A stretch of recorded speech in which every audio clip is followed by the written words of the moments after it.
Hello and welcome to Excalibur. In this video, I will show you how you can send emails using Excel. So I prepared a sample where I've defined these fields.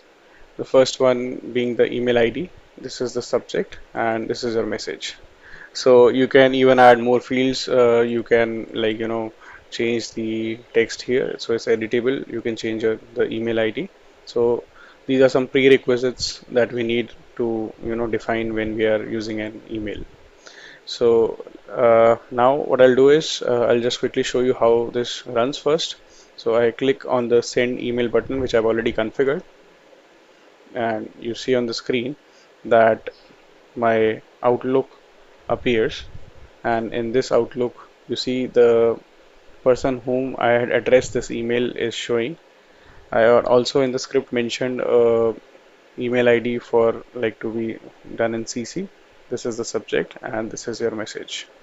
Okay, now let's see how this works.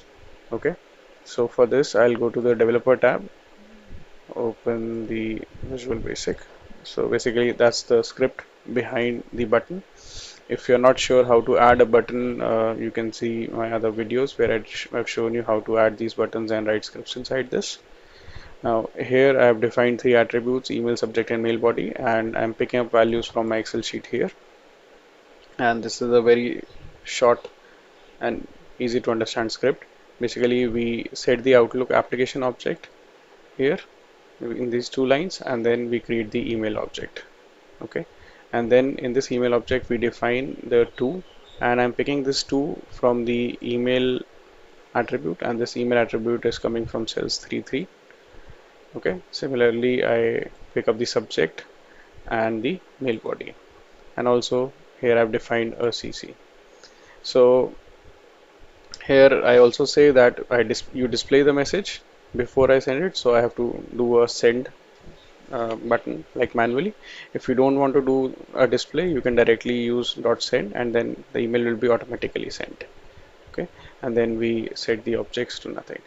So basically this is the short script which lets you create emails in Excel and like send it. So you can take put any kind of data or whatever like in your message, or you could define more columns, like you could take 2 or 3 columns and then send this as an email to the concerned person. So if you like this video, please subscribe to my channel Excalibur. Thank you very much.